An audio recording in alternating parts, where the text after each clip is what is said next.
So we're just getting started. Um, Last week we talked a little bit about just the riches of active solitude, and this week we're going to squarely look at the problem of surveillance. And I've been thinking about this pretty much continuously all week, and when I'm not thinking about the art class, um, and it's a fun topic because I think part of it is that the idea of surveillance is really old, and the ideas around some superpower who knows everything is like built wired into our ideas about how the world works. I think there's a part of us that kind of wants this kind of rooting for the idea that there's some being or presence that knows more than we do as a collective society or individually, because damn, I mean, if there isn't, that could be a little unmooring, right? That could be a little terrifying. Like if truly nobody knows what's going on, that's almost scarier than some unseen, like some all-seeing eye that is going to control us, right? Um, but especially in the past couple of decades, we've had this, to me, this crazy car wreck between a fully loaded car of partying teens who are looking out the window, taking selfies, and then crashing into a surveillance state that has an agenda. And that's, to me, not super wholesome. What could possibly go wrong, right? Um, and the way I describe it in the context of this class about solitude is this is my little diagnosis on an individual basis. The personal margin of solitude erodes. And what does that mean? That means that margin of solitude, those little moments when you're smoking a cigarette waiting for the bus and nobody's pugging you, or you're walking somewhere, or you're doing a chore outside and you're just kind of leaning on the rake handle, those little moments. In other words, they don't have to be super holy moments where you burn incense and like meditate. They could just be the moments that you have between stuff that I feel like are increasingly like impinged upon by messages or stems or agendas. Um, you That's where you construct yourself, in my belief. And so if those moments are eroded or advertised upon or agitated for, then you gradually lose a sense of who you are because you're always reconstructing that all the time. And then what rushes in is ghouls, right? Ghouls who have an agenda. There's a, I don't know if you folks remember Supertramp was getting played a lot in the 80s. I always thought of it as Fern Bar nonsense. I didn't like it very much, but they had one song, the Logical Song, and I never liked that lip vocalist, whatever. I'm so negative. Anyway, later I came to really appreciate the song because one of the heartbreaking lyrics in the chorus is, or toward the end of the song is, "Won't you please, please tell me who I am?" Like that's just that's so sad because it's so universal. What is how can we categorize those things that rush in? Um, and again, this is not directly like they're watching you, but yeah, they're watching you. And what they're doing, right? Whoever the hell that is, the Wizard of Oz, the unseen deep state, whatever. They are presenting some very specific things. And one of them is consumer choice in place of personal freedom. So when you get to, search through the Amazon catalog or search through the Home Depot catalog, it's more orderly than my workshop. It's more orderly than my stack of books. Like it's more orderly than a lot of the personal objects I have in my personal space. So there's something satisfying about paging through these choices and going, these choices are arranged for me. Isn't that nice? And I think a lot of times we want a kind of personal agency or personal freedom in a deep way. And a lot of times we scratch that itch by something that's ersatz, in this case, personal, consumer choice. And another one that we get presented with is manufactured outrage. Um, it's an instantaneous feeling of righteousness, and usually it burns out quickly, and it's followed by almost no action, and that's gross, right? And then part of it is because you look and go, how can you make a difference? How can I go get a sign or go collaborate with people and help make a difference in this horrible thing? And I think there's a constant parade of organizations on any side and at any level in our society being depicted as rabid cults, as unappealing, as having a high cost of entry, as being kind of impossible to meet up with. And that is really a powerful way to discourage anybody from getting together and doing the one thing that could actually change things, which is organizing, creating community, organizing in the form of unions in a formal way, or organizing just with other people to gather one's neighbors together. And it's really so much of this to me, it looks like what's being done here in front of us, and to us, with us, is so much out of the C.S. Lewis Screwtape Letters playbook. It's really weird. Obviously, that predates the internet, predates the idea of a computer, but it doesn't predate the idea of movable type, and it doesn't predate the idea of um, all-powerful masterminds trying to do something evil and unwholesome. So to me, these are the real problems. And how to serve, what the hell, Matt? We're talking about broadcasting information. You're not talking about surveillance. Well, surveillance is partly a mechanism of identifying people and then targeting them with messages. So one thing I think it's important to know is that um, based on preferences you've expressed, and maybe even based on things like your zip code or other affinities, you've already pre-selected yourself into a camp where you're going to be targeted with certain messages and not targeted with a bunch of other messages. And what that amounts to is, and to use a really simple example, but it's kind of effective, blue versus red. If you're a supposed blue person, like, vote with a voting record or a consumer habit or memberships to certain things, or in, like I said, a zip code, then you're going to be targeted with certain messages. And if you're in a red world, you're going to be you're going to be presented with a world that looks completely different.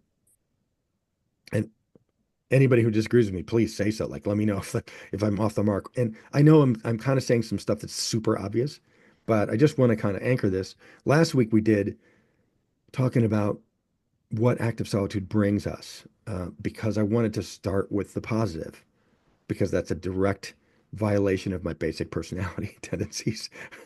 And I want it. So this is the bad news, right? This is the gnarly part. I'm going to go on here. So how do we get here? So I'm a plus ça change kind of guy, right? I believe that the more things change, the more things look like they used to. So I started with Exodus because this idea of identifying somebody, here's the pattern I see. Some shit's going to go down, okay? This is the way the story works. Shit is going to go down.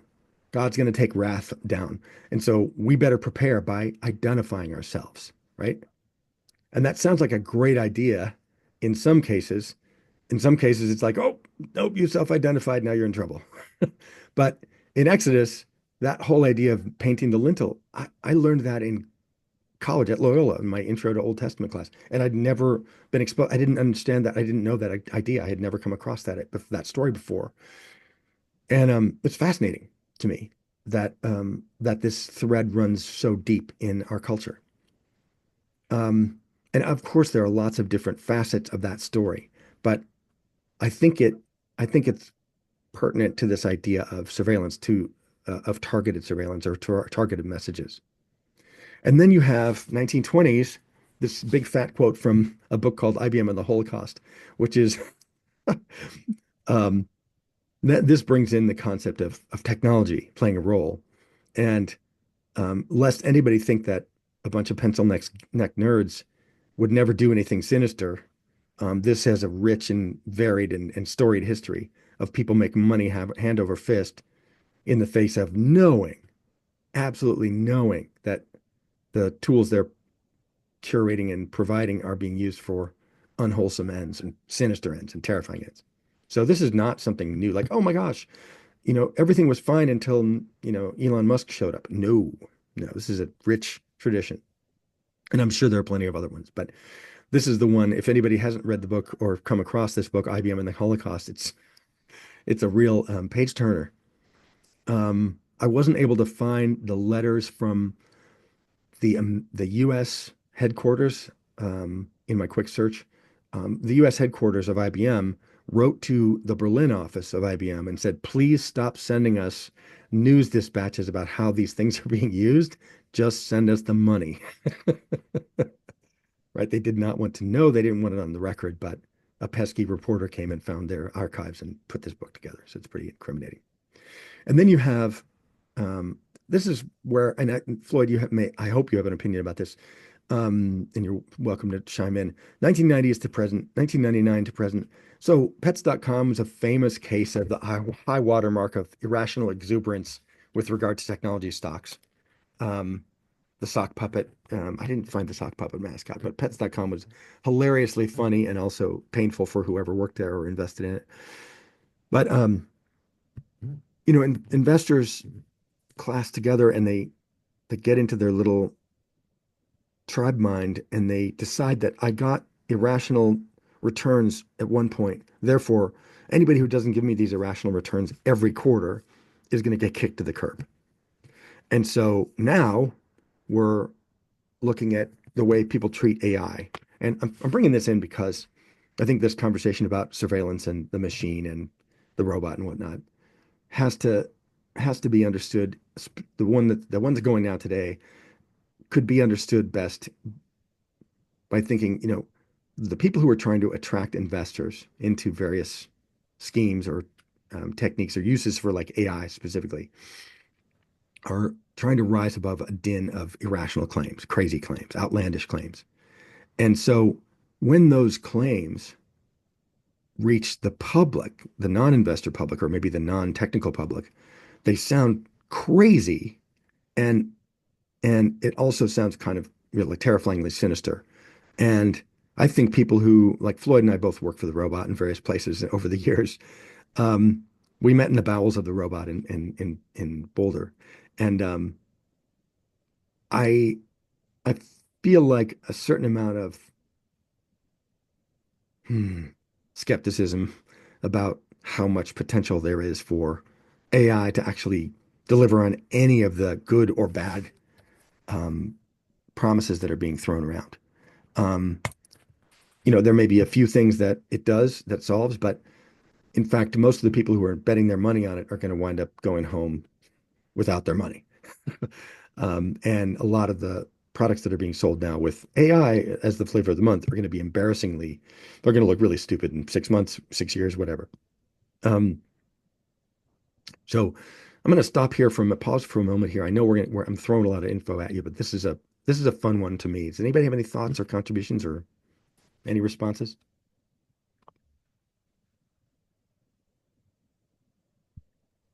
What was the name of the book with the Holocaust in it? IBM and the Holocaust. Can you say that again? IBM and the Holocaust. Oh, IBM in International Business right, Machines and the Holocaust. right, Yeah. right. Okay. Okay. Okay. I'm going to go So on. I Oh, oh, I no, was no. going to hop in real quick. Yeah, When please. you're talking about how social media, how it's constructed a certain way, the algorithms sort of build on what they think you like. Um, I recently took possession, well, not recently, but I took possession of somebody else's Facebook page because we're putting it into legacy setting. And so I'm going in between my page and my brother's page, and while it's sort of similar in some ways, all of a sudden, uh, you know, he's being targeted with all this Clint Eastwood content and Really? like old time, like these things I would never associate with. Like I'm offended that how many like bad, doctored photos of Clint Eastwood. I asked his wife, I was like, "Is this a thing?" She was like, "Well, he liked him," but I mean, it was just this very surreal feeling of being on the same computer within seconds and seeing how differently our two things looked, even though in a lot of ways were similar. So it wasn't alarming, but it was weird No, and yeah, confronting. I know what that's like. I was posting on Twitter before Elon took it over, and I noticed that if I mentioned anything about homeschooling, then all of a sudden crypto and Christianity and like NRA gun rights and stuff these folks would just come up. It's like you're putting your finger into a fishbowl that has a piranha in it or a tetra or one of those crazy fish that and you just boo, boo, boo, boo, boo. And it's like there are just some keywords that you can't use anymore because the algorithms are tuned to that. People who like what? Homemade sausage, right? I bet you if you put homemade sausage on your Facebook page, God, you would get all kinds of crazy shit that you wouldn't normally get. So, yeah, it's a lot of that. So, okay, I'm going to go on now. So, how did we get here? We got here because we've always kind of been here. We're going to get into this a little more. So, Operation Infection with a K. Anybody who hasn't heard of this, there's a fantastic YouTube video about this that is basically was built from I think a New York Times reporting and I don't know if NPR put it on, but um, Operation Infection was a Soviet project pre-internet, and the project was this was before the collapse of the Soviet Union, and in the I guess it's the KGB. I don't really know my three-letter acronyms for that state, but there was a project, and the project was let's figure out if we can make a large group of people believe something that's absolutely apeshit. And the one they seized on, they tried a bunch of different things, and they would plant newspaper stories in like Latin American papers and African papers and stuff, and wait, and hopefully they would get picked up by major American papers because they were outrageous or whatever. The one they found was successful was they got a double-digit percentage of African Americans in the U.S. to believe, and apparently this is still the case, to believe that the HIV virus was from a government project, a US government project to exterminate black people. And what that reporting says is that there are still plenty of people in US population centers who believe this. But the reporting traces that information, that story, back to a Soviet era disinformation project. This was before the internet. This was before chat bots and so on. And so those folks were already working really hard on um, creating stories that people would disagree on. And that one of their founding principles was it doesn't matter what the belief is. The only thing that matters is that people disagree about it. So it could be Christianity, it could be left-handedness, it could be baseball is good, hot dogs are bad, it could be anything, vegetarianism. I mean, really pick anything. The only important thing is, will people argue about it to the point where they're yelling at each other? That's the only um, payload of Operation Infection. So what that leads to is, and this is partly about the free internet, right? This is partly a sidewall of the free internet, is that the truth is paywalled. You have to pay for a real reporter to go really find stories, but you can click on something that makes you mad, and it's been provided for you and translated and there's a nice AI picture of a lovely person there, promoting the story. So what we've got here in this situation is attention harvesting your clicks, your outrage, your time. And one of the best examples of that is monetized paranoia, because the crypto movement is full of conspiracy theories. It's like this bee's nest of crazy conspiracy theories about banking and banking fraud. And they have slurs for normal currency that normal people use, like fiat currency. That's what they call US dollars. Deutschmark is a fiat currency. Like it's an embarrassment, right? So that's a second, in my view, a second pillar of how we got here. Third one is, bear with me on this one. First, they came for the middleware architects, but I didn't know what a middleware architect was. So separation of concerns is a principle inside of building software. Floyd knows what I'm talking about. So basically, the idea is if you want to build something, you need to sort of put a paper bag over your head and poke only one hole in it. Maybe not near your eye, but anyway, you need to isolate the thing you're working on, and like you're only working on the data part. How do we store the data in the database? You're only working on the interface, the user interface, the thing that the users see, right? And that's pretty awesome to get work done. The problem is that it kind of sets us up for a dangerous mastermind with an agenda and unlimited funds going in and deliberately orchestrating a plan to break things, right? As we're seeing in the White House now with Musk. He understands payments well enough to break them and to steal data. He doesn't really understand how to improve them, but he understands how to where they are. So there's a quick story I want to share in this book, Tomorrow and Tomorrow and Tomorrow. It's about game designers, and it's kind of an interesting story, an interesting novel. But the first game the main character in this book designs is a simple game where you're working in a factory and you get rewarded, you get moved up a level if you create more widgets. And you play along in this game that is fictional. Somebody's probably written it by now, but because this book's a couple years old. But the user is incented to like go up a level and go up a level and get rewards and stuff. And so they do. They create as many widgets as they can, get their team to cheer on. Yeah. And then later you find out that you're working for you're working in Nazi Germany and everything you do helps the extermination of people. And so the only real way to win the game is to sabotage your efforts and slow things down so that the sinister ends of the regime that's supporting you, that's employing you, um, is thwarted.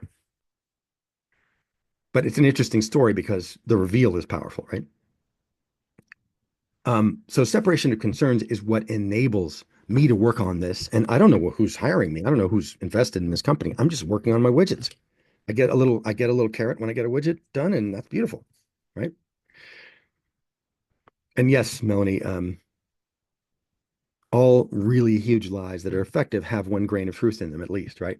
So when something like the Tuskegee experiment happens, nobody like that does erode truth. And it's like, yeah, I mean, vaccination campaigns have led to that's what we use to get bin Laden, I believe.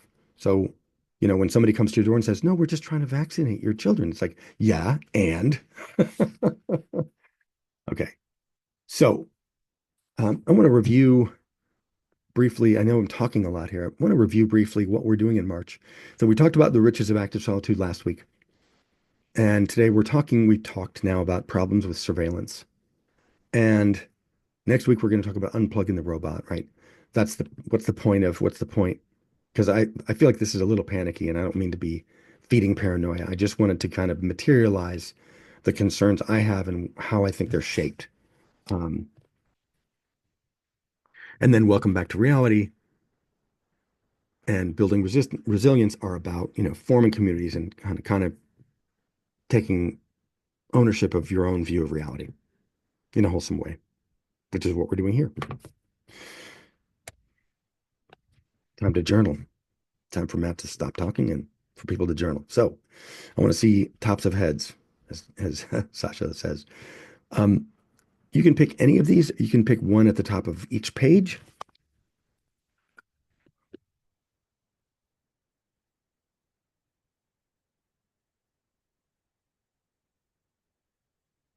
But let's go for 10 minutes. Start now.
Okay, one more minute and we'll wrap.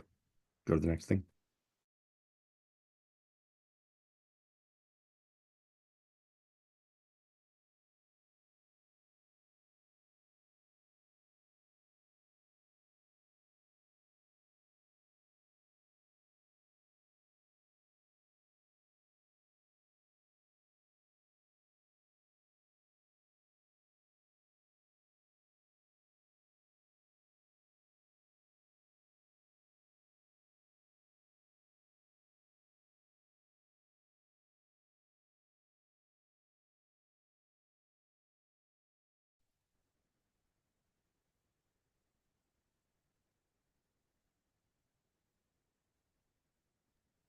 Okay, everybody ready to do a little copying? This one I chose and then later thought to myself, this is a little too on the nose for my class, but what are you going to do? Denise Levertov was not an obscure poet, well known, revered in America. I found it when I was looking at her bio. She was pretty much homeschooled, so that's kind of cool.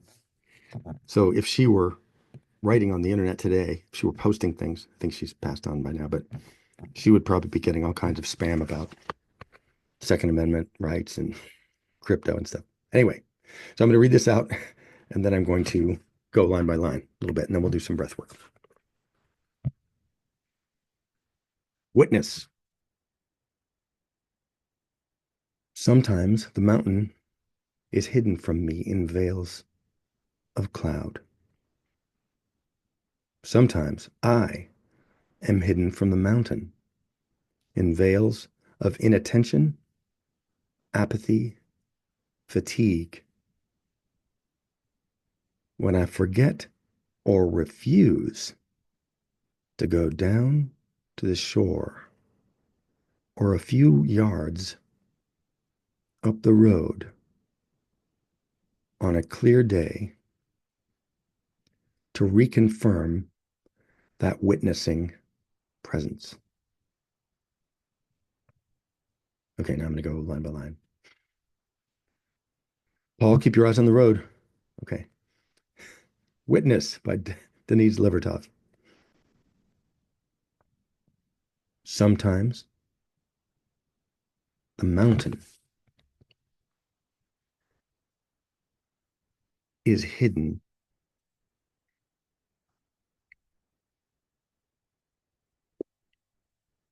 from me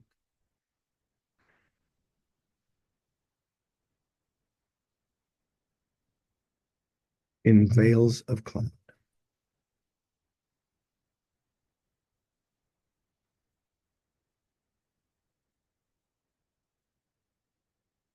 Sometimes I am hidden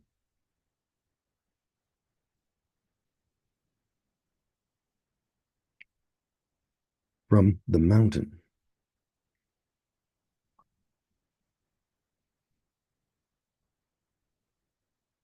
in veils of inattention,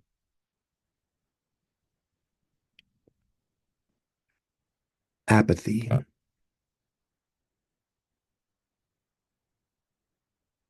fatigue.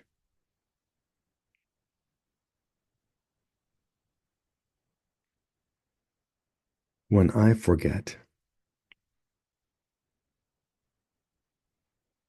or refuse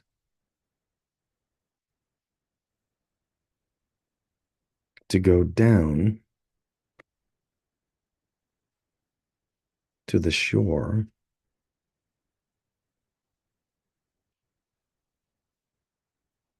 or a few yards up the road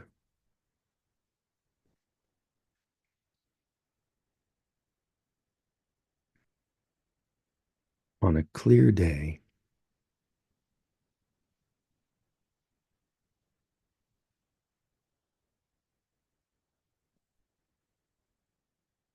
to reconfirm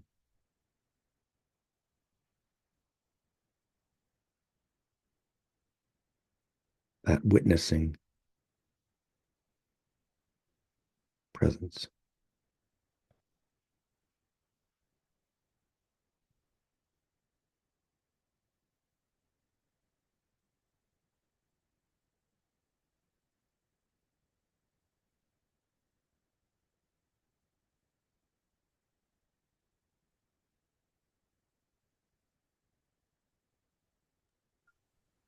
It's brilliant.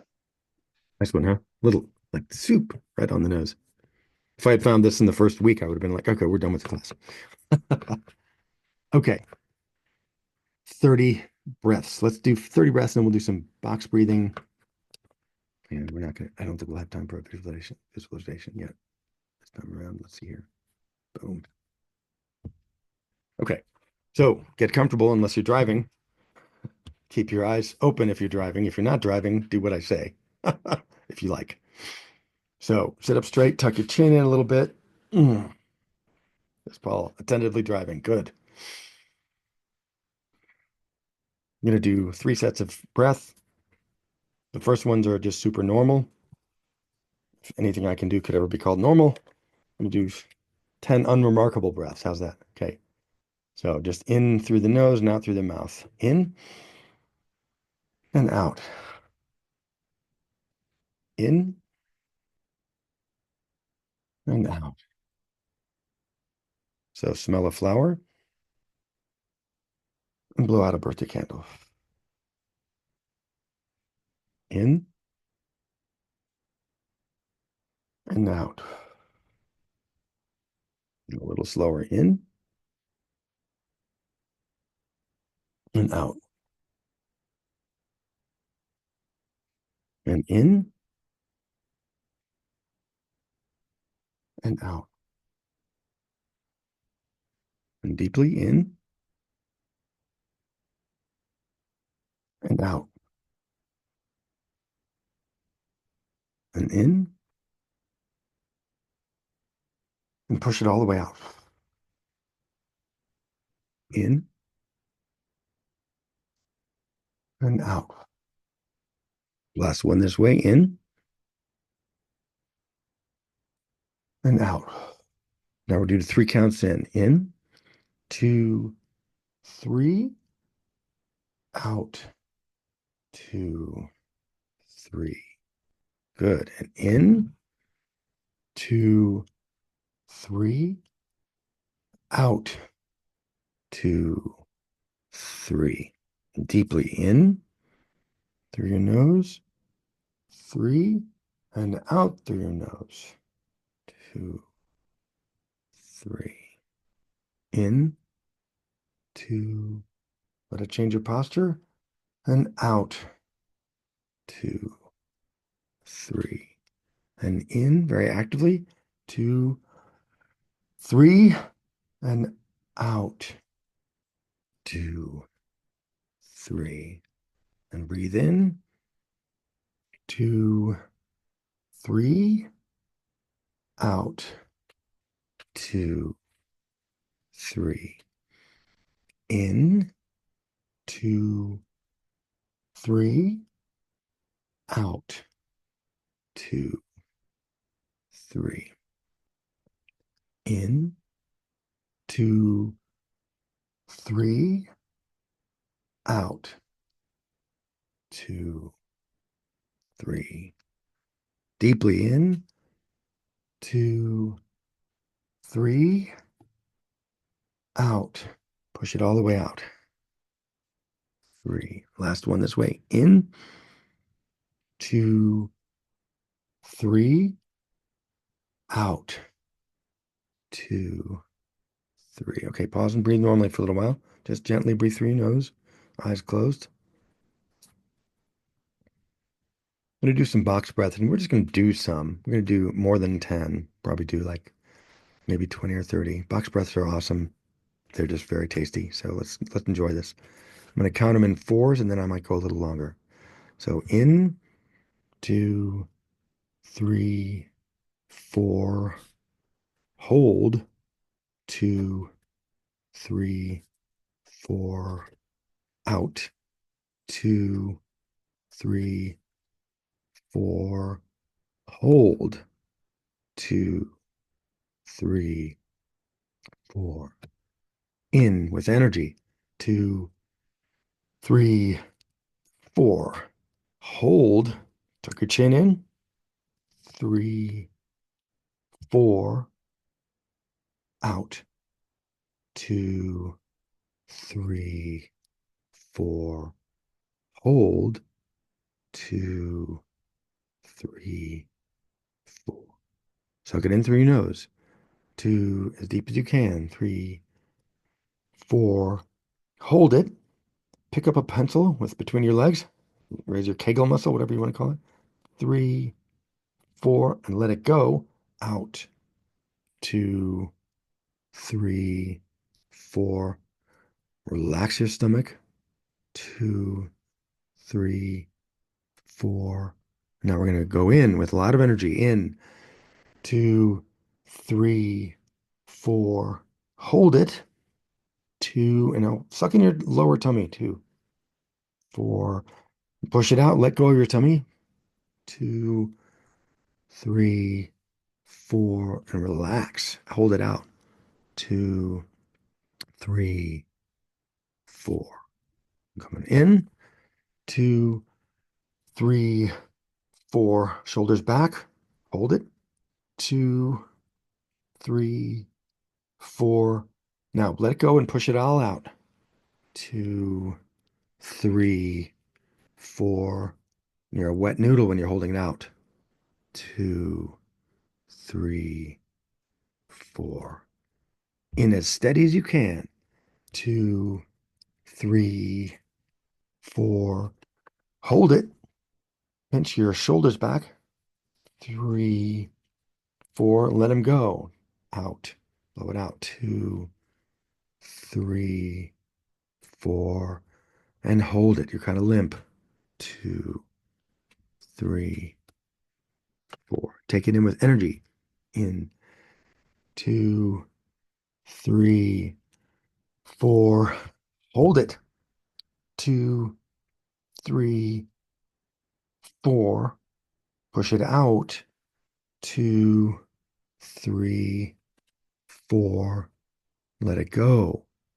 2, 3, 4. In steady. 2, 3, 4. Hold it. 2, 3, 4. Press it out all the way till it squeaks. 2, 3, 4. Hold it. 2, 3, 4. Now bring it in steady. 2, 3, 4. Hold it. 2, 3, 4. Push it out steady. 2, but vigorous. 3, 4. And when it's out, hold it out, but calm. 3, 4. Bring it in. The nose. 3, 4. Hold it. 2, 3, 4. Push it out steady. 2, 3, 4. Hold it. 2, 3, 4. We're just going to do a couple more like this. In. 2, 3, 4. Hold it. 2, 3, 4. Push it out. 2, 3, 4. Hold it out. 2, 3, 4. In, the deepest one you've done so far. 3, 4. We're going to hold it a little longer. Hold. 2, 3, 4, 5, 6, and push it out. 2, 3, 4. Hold it. 2, 3, 4. We're just doing one last one. In, steady. 2, 3, 4. Hold it at the top. 2, 3, 4, 5, 6. Out. Breath it out. 2, 3, 4. Hold it. 2, 3, 4. And now just keep your eyes closed if you are not driving, and just breathe normally through your nose and enjoy the fact that right now there's no robot that gives a shit what you're doing right now. No one cares. You're fine. You're in the cave, you're in the zone, you're relaxed, and no one is urging you to do anything. Um, I've seen a couple of different ways of putting this, like the universe is meaningless and nothing we do matters. What a relief. And, the universe is absolutely filled with meaning every moment. And that's also a relief. Another one I heard once was that everything is perfectly balanced between good and evil, and your next action will tip the balance. No pressure. Okay. All right. Let's just come up in a moment here. Just make the decision to let your eyelids flutter open. And then a few moments later, I'm free. I'm so free. I can open them whenever the hell I want. So, welcome back, everybody. Um, Thank you so much for being here. And anybody has any thoughts they want to share, I want to mention that anybody who's doing the art class tomorrow needs to know that you probably already know that tomorrow is daylight savings and the clock springs forward, which means that morning's going to come up and smack you in the face a little earlier than it would. So I'm going to send out an email later today with a reminder about that with daylight savings. But anybody who wants to share what this has been like so far, this past 2 weeks of March Madness, or anything else they want to sound off about, I'd love to hear anybody who wants to, especially people who maybe haven't heard from yet this morning.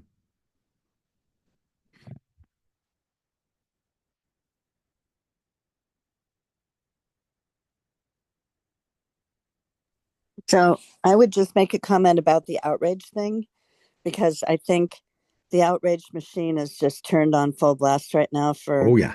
obvious reasons. But I recently posted on my Facebook that just checking in with people and asking how they're coping, and a couple of people mentioned things like news breaks, like where you only look at the news on certain days, and also when you get those blasts like alert, news alert, breaking news, Yeah. that you just stop and you say, I'm going to wait until somebody like Heather Cox Richardson or Jon Stewart or Mhm. Steve Colbert has like digested this a little bit Mhm. before I respond to it. And I thought those were both very good suggestions. I like that. I will Yeah. also mention, with regard to what Sasha said earlier, I was getting, for some reason, and I hate to say this out loud because I don't want to start up again, but for a while, the Facebook algorithm had started giving me these really like sleazy romance books, like 30, 40 a day, like Yeah. with muscly guys bursting out of their shirts and stuff like that. And it was like, okay, what did I do to Yeah. what did I do Yep. to trigger this? So right now it's giving me ballet. It's giving me like I must have had 100 things about Barishnikov's birthday, and that is fine with me. Yeah. I'm okay. So I'm liking and hearting like all of those things Yeah. because getting little clips of ballet is perfectly fine with me. So they've finally, in this moment, they've got it right for once. What's the old saying? A broken clock is right twice a day. Yeah, Yeah. exactly. So I right now love that. That's the awesome. broken algorithm is making me happy. Yeah. That's awesome. I love that. Thank you, Melanie. Yeah, I was on Instagram a couple of years ago. Well, the last time I had COVID, I was on the couch for 3 days, and um, I realized after a while that the algorithm had decided that what I cared about the most was, aside from, inexplicable lingerie type of stuff, what I cared about the most apparently was, in my delirium, was hospice nurses. And they had the ones I saw, and they had great stuff to say. But at some point, I'm like, oh my God, I've got to delete this off my phone. I can't. This is not good. Like they got my number and whatever. I didn't search like hospice nurse. You know what I want to find out about? No. But I guess my version of the afterlife doesn't have anything in it. But my version of right before the afterlife has a hospice nurse saying, "Smoke a cigar, man. You're gonna die. It doesn't matter. You can drink some scotch. Like nobody cares. Like do it. Do what you need to do." It's great. So anyway, it's good to have hope, right? Um, but I'm so glad that all of you are here. And, in case you haven't, in case it's not utterly obvious, this is my response to what do you do when things are crazy, is you try to make community and you try to express yourself in a way that's comforting and not fake, um, not avoiding issues, but also just going like, let's not be crazy about this. Like things are already crazy out there. Let's not be crazy in here. Let's have a little let's have a little party where we celebrate the fact that we can curate the contents of our own mind and have that be nice. So that's what I Yeah, wish for I all of really you. appreciated the pausing and the breathing part of the journaling, which and helping for me kind of cycle back into making sure that I'm first helping myself by Yeah. pausing and breathing. Yep. Put your mask on before you help others, right? That's right. Beautiful. That's a really good point, Floyd. We should like take 30 breaths every time we see one of those news outrage Yeah. things. Yeah. Yeah, it could be meditative if we let Yeah. it, I guess. Yeah. Well, okay, so that reminds me. So if we took 30 breaths every time something horrible and outrageous came across our news feed, we'd probably be meditating all day, which wouldn't be the worst thing in the world. I'd But hyperventilate. it well, it Yeah, I was totally gonna reminds me of say. this. It reminds me of this guy who gave a lead in AA years ago, and he was like, "My sponsor gave me a lighter that had the Serenity Prayer on it, and he said I'm getting about 2.5 packs of Serenity a day, man. It's awesome." So, yeah, it's beautiful. It's so beautiful to see your names here, and I love all of you, and I'm so grateful for this. And next week we're going to do probably a more positive thing about unplugging from the robot. I don't know what the hell I'm going to say. I've got a lot of ideas, but anyway, anybody who wants to please email me or whatever with thoughts. And also, if you have trouble finding the link, I'm going to try to get better at sending it out. I can't tell from everybody. I guess sending the link out itself the night before would be useful, right, for people? Actually, that is because I tried using before I got on today, I tried using some old links because, Yeah. Yeah. and then I finally thought to Google Matthew Brandenburg Substack and finally got one. And then I noticed that you had sent it. So if you can remember to do that, that's really helpful. Night before. Okay, I will do that. Okay, thanks everybody. Have a fantastic day. I'll see some of you tomorrow. Okay. Bye. Thanks, Matt. Thanks, Thank Thank everybody. you. Mhm.